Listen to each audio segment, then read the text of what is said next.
ये देश बिक चुका है। जी हाँ दोस्तों, आपको इस बात पर विश्वास नहीं हो रहा होगा, लेकिन इस वीडियो को लास्ट तक देखने के बाद आपको एक ऐसे दिल दहलाने वाले सच के बारे में पता चलेगा जो आपसे बड़ी चालाकी से छुपाया गया। मैं देश नहीं बिकने दूंगा। चौकीदार चोर है, ये घोटालों की सरकार है, ये ऐसे है, ये वैसे हैं। क्या कभी आपने सोचा है कि हमारे देश की राजनेता हमेशा चोरी और घोटालों की बात क्यों करते हैं? उनके लिए ये मुद्दे आखिर क्यों अहम नहीं होते कि देश को विकसित और युवाओं को समृद्ध भी बनाना है? मैं बताता हूं, इसका कारण है राजनीतिक चंदा, डोनेशन। जी हाँ दोस्तों, आज चुनावी समर में ये पार्टियां एक दूसरे पर घोटालों के इल्जाम लगाती है। हर नेता या तो अपनी सफाई देता फिरता है या फिर अपने झूठ को छुपाने के लिए किसी को ढाल बनाता है। कभी देश के जवान तो कभी जनेऊ के, कभी गोत्र। ये नेता इस जनता को इस तरह उलझाने में लगे रहते हैं। इनके द्वारा बनाए गए ये तथाकथित मुद्दे जितने भ्रामक दिखते हैं, उससे कहीं ज्यादा नुकसान इन मुद्दों से देश का होता है, क्योंकि इन सब के पीछे चलता है एक ऐसा खेल जिससे देश की या फिर किसी भी देश की भोली भाली जनता को बेवकूफ बनाकर इस देश का सौदा किया जा सके। नोटबंदी, जीएसटी, राष्ट्रभक्ति के तूफान में हमारे देश की मौजूदा सरकार ने एक ऐसा कानून पारित कर दिया है जिसकी भनक देश के लगभग 99% लोगों को नहीं है। ना ही वे आज तक जान पाए कि ये कब और क्यों हुआ। लेकिन मैं आपको बताऊंगा कि ये कब और क्यों हुआ, इसका फायदा किसको होगा और इसका नुकसान देश को कितना होगा। क्या आपने कभी सोचा है कि आम चुनावों में जो पैसा पानी की तरह बहाया जाता है, ये कहां से आता है? खैर, जो बीत गया तो उसे छोड़ ही दीजिए। अब जो चुनाव सर पर हैं, बात उसकी करते हैं। दोस्तों, क्या आपने FCRA यानी फॉरेन कंट्रीब्यूशन रेगुलेशन एक्ट 1976 के बारे में सुना है? क्या आप कुछ भी इसके बारे में जानते हैं? नहीं ना।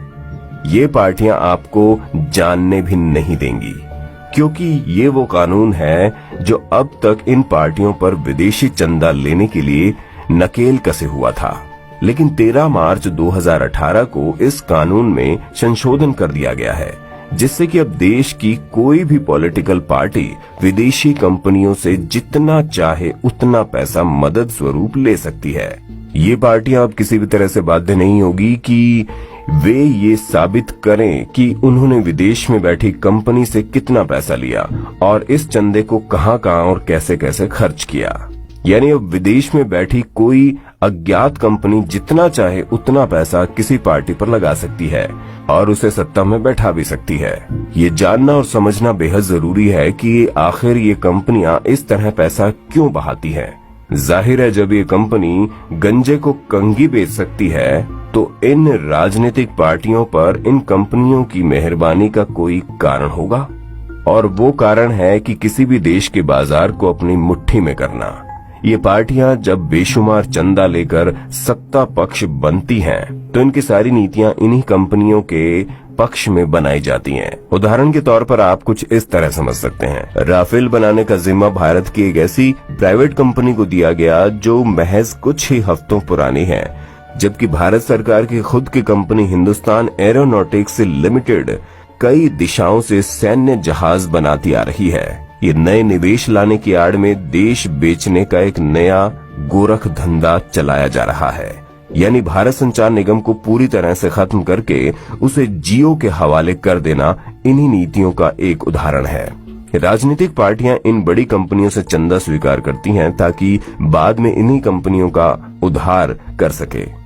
गौर करने वाली बात तो यह है कि FCRA को पूरी तरह से अपंग बनाने के लिए सभी पार्टियों ने सपोर्ट किया, फिर चाहे वो बीजेपी हो या कांग्रेस हो या फिर विपक्ष। जिस देश में लोकसभा में पास होने वाला बिल राज्यसभा में अटक जाता है, उस देश में ये बिल बिना किसी विरोध के 30 मिनट में पास हो गया। आपको बता दें कि ये FCRA राजनीतिक पार्टियों के लिए एक कांटा था जिसे इन लोगों ने निकाल कर फेंक दिया है। अब कोई भी अज्ञात कंपनी जिसका कोई भी आधार होना आवश्यक नहीं है इन पार्टियों को चुनाव लड़ने में मदद कर सकती है। जरा सोचिए, अमेरिका और चीन जैसे देश जो किसी भी देश पर घात लगाए बैठे रहते हैं, लोकतंत्र की इन रिश्वतखोरी में क्या कुछ नहीं कर सकते?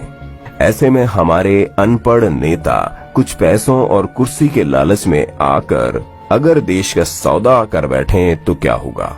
हमारे सामने सीरिया जैसे देश ऐसा ही एक उदाहरण है, जहां इन देशों ने मिलकर एक पूरा का पूरा देश ही जर्जर और वहां के लोगों को शरणार्थी बना डाला। आज ये लोग दूसरे देशों में शरण लेने के लिए भीख मांग रहे हैं। सोचिए, हमारे आने वाली पीढ़ी अगर ऐसे दूसरे देशों से अपनी जान की भीख मांगेगी तो वो दृश्य कैसा होगा? सोचना हमें और आपको ही पड़ेगा, क्योंकि ये नेता तो केवल अपना घर भरने कुर्सी पर बैठे हैं। इसे समय आने पर खाली कर देंगे, फिर एक नया नेता आएगा और ये चक्कर ऐसे ही चलता चला जाएगा और ऐसे ही चलता चला जाएगा।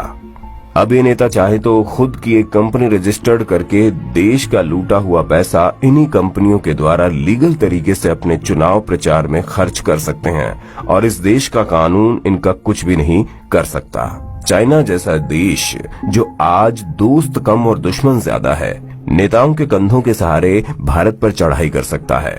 आज हमारे देश की अर्थव्यवस्था का लगभग आधा हिस्सा चाइना के हाथों में है।